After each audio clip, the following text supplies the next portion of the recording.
আসসালামু আলাইকুম। আশা করি সকলেই ভালো আছেন। আল্লাহর অশেষ রহমতে আমিও ভালো আছি আলহামদুলিল্লাহ। নতুন একটি ভিডিও নিয়ে হাজির হলাম। আশা করি আপনাদের সকলের কাছে অনেক বেশি ভালো লাগবে। ভালো লাগলে অবশ্যই লাইক, কমেন্ট, শেয়ার করবেন এবং চ্যানেলটি সাবস্ক্রাইব করে পাশে থাকবেন। যারা সাবস্ক্রাইব করেছেন তাদেরকে জানাই অসংখ্য ধন্যবাদ। প্রতিদিনের মতো আজকেও ছোট্ট একটি ব্লগ ভিডিও নিয়ে এসেছি। আজকে আপনাদের সাথে কিছু কথা শেয়ার করব। সেগুলো হচ্ছে আমিও ভুল করতে যাচ্ছিলাম। সেটা হচ্ছে যে আহাদ এবং তিশা, আখি ওদের ফ্যামিলি নিয়ে। তো আমিও ভাবছিলাম যে আমিও আমার হাজব্যান্ডকে একটা বিয়ে করাবো, যে সতিনী কি এত ভালো থাকা যায়। আসলে আমি ওদের অনেক দিন হলো ভিডিওগুলো দেখি, খুবই ভালো লাগে। তো তাই ভাবলাম যে তাহলে আমিও একটা করিয়ে দেখবো। তো আসলেই কেমন ফিল, আসলেই করিয়ে দেখব কেমন ফিল বলতে আমি অন্য একটা মানুষের জীবন নষ্ট করব এরকম কিছু না। যখন করাবো তখন অবশ্যই তার সাথে সেরকম মিলেমিশেই থাকতে হবে। আসলে এই ব্যাপারটা আমি নিজে সিদ্ধান্ত নিয়েছিলাম, কখনো আমার হাজব্যান্ডকে বলিনি। কারণ আসলে যদিও সিদ্ধান্ত নিয়েছি, এটা কিন্তু মনেরই একটা স্বপ্নদায়ক একটা সিদ্ধান্ত ছিল। কিন্তু আসলে মন থেকে একবার আমার কি ফিল হয়েছিল জানেন, একবার মনে চেয়েছিল যে হ্যাঁ করাই, থাকতে পারবো একসাথে, কোনো সমস্যা নেই। আবার মনে হয়েছে এটা কি আদৌ সম্ভব যে আমি আমার হাজব্যান্ডের ভাগ অন্য কাউকে দেব, এটা কি আদৌ সম্ভব। তো দুইটাই আর কি দ্বিধাদ্বন্দ্বে ছিলাম।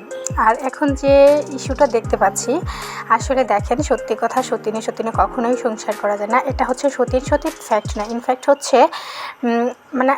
একটা মেয়ে হাজব্যান্ডের ভাগ কাউকে দিতে চায় না।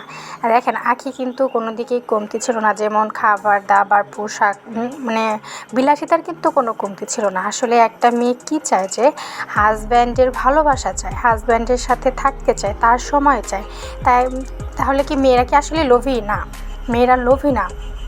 মেয়েরা চায় যে তার হাজব্যান্ডের ভালোবাসা, তার হাজব্যান্ডের দেওয়ার সময়, সাপোর্টিভ, এগুলোই চায়। মেয়েরা লোভ করে না, মেয়েরা ভালোবাসার লোভ করে, অন্য টাকা পয়সার কোনো কিছুরই লোভ করে না। তো আখির থেকে কিন্তু আমরা এই শিক্ষাটা নিতে পারি, যে আসলেই আখিকে আমরা দেখে অনেকে অনেক কিছু ভাবতাম।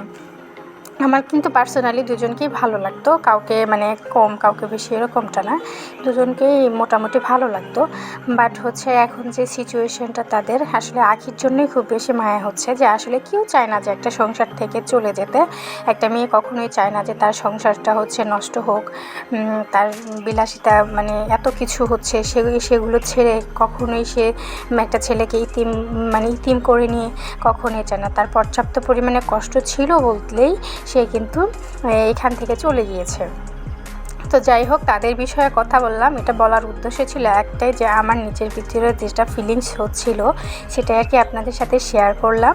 আসলে কেউ এভাবে ভুল করতে যাবেন না আমার মতো, যে আমি যে ভুলটা আর কি তাদের দেখে সিদ্ধান্তটা নিয়েছিলাম, তো এখন এটা আর কি ক্যান্সেল করে দিলাম। কখনোই সম্ভব না, তাদের দেখে ভেবেছিলাম করাবো, বাট তা তো কখনোই সম্ভব না। তো আমার কোনো কথায় যদি কারো কোনো কষ্ট লেগে থাকে, অবশ্যই সরি বলে নিচ্ছি।